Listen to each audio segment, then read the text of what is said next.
তো আজকে আবার অনেক দিন পর চলে আসলাম আমরা নাগপুরি অ্যালবাম শুটিং করতে। আমাদের দৌলতপুর স্টেশনে অনেকে আসে ঘুরতে বা অনেকে আসে ভালোবাসার সাথে দেখা করতে, সেখানেই আসছি আমরা শুটিং করতে। আচ্ছা, একটা সত্যি কথা বলি, আসলে এগুলো ভিডিও এখনকার না, অনেকদিন আগেকার। ভাবলাম তোমাদের দেখিয়ে দিই। তো এটা হলো আমাদের দৌলতপুর স্টেশন। অনেকে আসে ঘুরতে, কারণ এখানকার আবহাওয়াটা যে এত সুন্দর সেটা হয়তো তোমরা দেখতেই পারছো। একদম ফাঁকা মাঠের মাঝে এই স্টেশনটা, আশেপাশে কোনো বাড়ি ঘর নেই। আর এই দাদাটার রোল ছিল ভিখারির। তোমরা দেখে বলো তো সত্যি কি ভিখারির মতো লাগছে?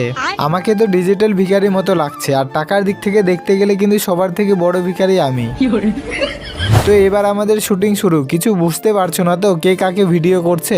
আর এই যে আমাদের হিরোইন ছাতা ধরে আছে, খুব রৌদ্র তো তাই আর কি। সবাই একটু দেখে হয়তো অবাক হচ্ছে তাই না? মনে মনে ভাবছো হয়তো শালা ঠান্ডাতে আমরা স্নান করছি না আর এরা ছাতা নিয়ে ঘুরছে। बात तो सही है। কারণ আমি তোমাদের আগেই বলেছি ভিডিওটা এখনকার না, অনেকদিন আগেকার। শুধু তোমরা না, আমিও ঠান্ডাতে স্নান করতে পারছি না। কতদিন স্নান করিনি ওটা তো বলাই যাবে না, বললে আমার মান সম্মান কিছুই থাকবে না।